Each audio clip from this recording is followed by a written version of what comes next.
So I'm not going to lie, this last couple of months have been really, really hard for me. I've experienced a range of emotions from anger to sadness and some intense pain that I've never experienced before in my life and never ever thought I would experience.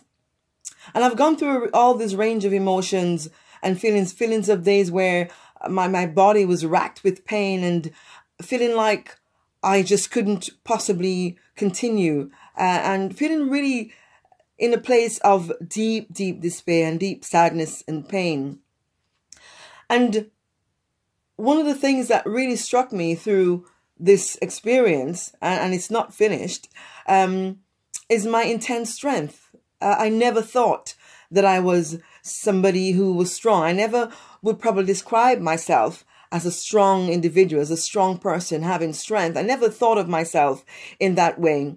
But somehow in the last few months, in the last few weeks, I felt this immense strength, and I felt that I've been able to make brave decisions, and I've been able to do things and react to situations not in the way that I would normally have thought that I would. And I've just been thinking about that and trying to work out why that is. And I guess, in a sense, I've grown up. And perhaps if this had happened, all the things that have happened in the last few months, if they had happened maybe 5 years ago even, or 10 years ago, I don't think I would be able to deal with them in quite the same way. I think the situation would have been very different. And so I'm thinking about growth. I'm thinking about the fact that we learn and we grow and we become better versions of ourselves without even realizing it. And it's a bit like a seed being planted into the ground, where that seed goes into the ground and there's no effort in some ways about the seed, really. The seed is into the ground, and it's about the person who planted the seed. That person who plants the seed looks after it, and they water it. They give it nutrients that it needs in order to grow and flourish. And I suppose in some way I've been like this seed that has been planted, not really thinking about my own growth consciously, but growing nonetheless, and realizing that actually this strength that I feel is not a strength that belongs to me.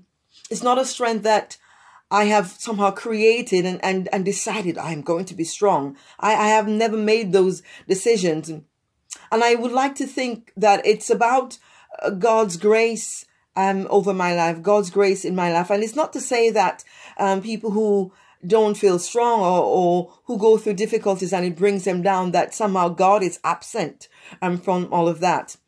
Because I do very much believe in a God who is present with us, a God who is present in our pain, a God who walks with us, a God who comes alongside us when we're at the bottom, when we're laying on the floor and we've given up. God comes and he sits beside us and he's there with us, and God waits. God waits so that until we find the strength in ourselves to get up. And God comes and he says, it's okay, I'm going to walk with you. I'm going to walk with you through this. But the problem about going through difficulty is that we don't always feel that God is with us.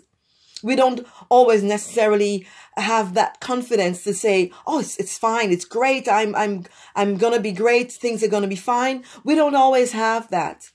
But nevertheless, God is there. Seemingly silent, but very much present. And I suppose I want to encourage you today, if you are going through a period where you're feeling that you've lost all sense of vision or vitality, where you feel like you're being battered about by the things that life is throwing at you, I just want to say to you, hold on to the assurance that God is with you in all of this. It might not feel that way, but he is. He very much is. And sometimes I think we imagine God to be a sort of magician, as somebody who comes and whips a wand and makes everything okay. And we like to think that God is somehow zapping things. And so when things happen, we blame God for bad things that happen to us. And so then when we don't get what we think we deserve, we blame God and we say, well, God is doing this, because we think that God is somehow this a person who dishes out good and who dishes out evil sort of willy-nilly without the thought. Whereas God is very much, I think, a partner in our lives, somebody who is very much there with us when we go through the struggles, somebody who is there to encourage us, who knows when to just sit with us when we don't have the words to say. God is very much like that. And so when the Bible talks about a very present help in time of trouble, it is not necessarily saying that it's going to make everything right all at once. It is saying that God is in there with you, with me, in our pain, in our deep, deep hurts, in the times when life has frankly been terrible to us. God is there present, a very present help in time of trouble. And so we know that in all of this, we are not alone. Whatever it is we go through, we are not alone. God is with us. So today, take heart, take comfort. And I suppose I'm more or less encouraging myself as much as I am encouraging you. Because today I don't feel particularly high and I don't feel particularly on top of things. But I know that God is with me. And I know that God has been with me in the last few weeks and months, and He will continue to be with me. So take heart. Be of good courage. Because God has overcome the world. He's overcome all the things that we are trying to get past. The things that we are trying to work through.